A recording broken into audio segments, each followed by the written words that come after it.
ดีครับพี่น้องพายุถล่มครับถล่มเมืองบุรีรัมย์นะครับตอนนี้ดูครับลมแรงมากฮะเป็นยังไงบ้างเนี่ยแก่เลยแบบเกิด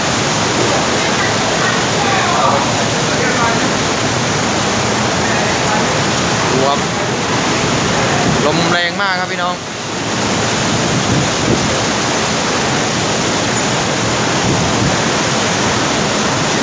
โอ้ยดูป้าย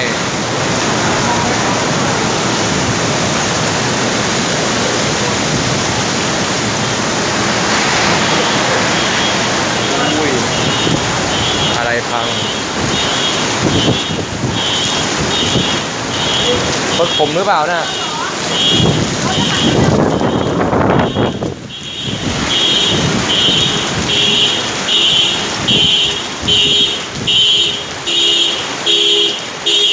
เรียบร้อย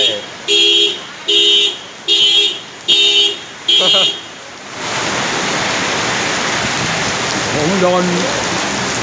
โอ้ยมาจากไหนเนี่ย โอนนะ โดนรถจริงๆด้วยโดนรถตัวเองครับพี่น้องนี่ฮะเรียบร้อยเลยกระเบื้องตกใส่รถ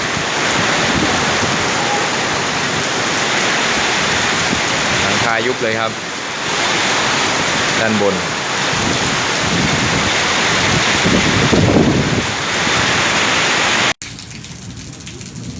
คนจะซวยช่วยไม่ได้ครับจอดรถอยู่นี่ครับหลังคาตกใส่หลังคากระเบื้องตกใส่รถโอ้โหซวยจริงๆครับพี่น้องดูเจ๋งมากโอ้โห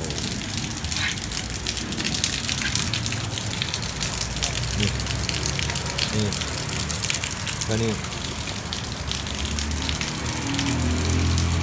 สวยมากสวยมากจอดเฉยโดนเลยเรียบร้อยนี่เต็งได้คนเดียวเต็ง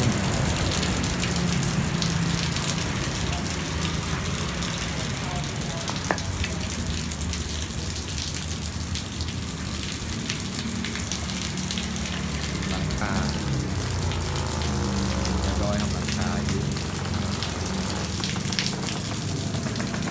ข้างหลังไม่เป็นไรนี่ติดกระเบื้องทรายเป็น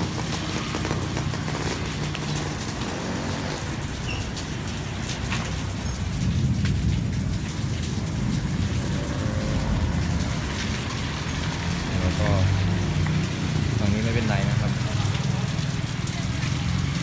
สวยจริงๆสุดยอดของความสวยจอดเฉยๆครับ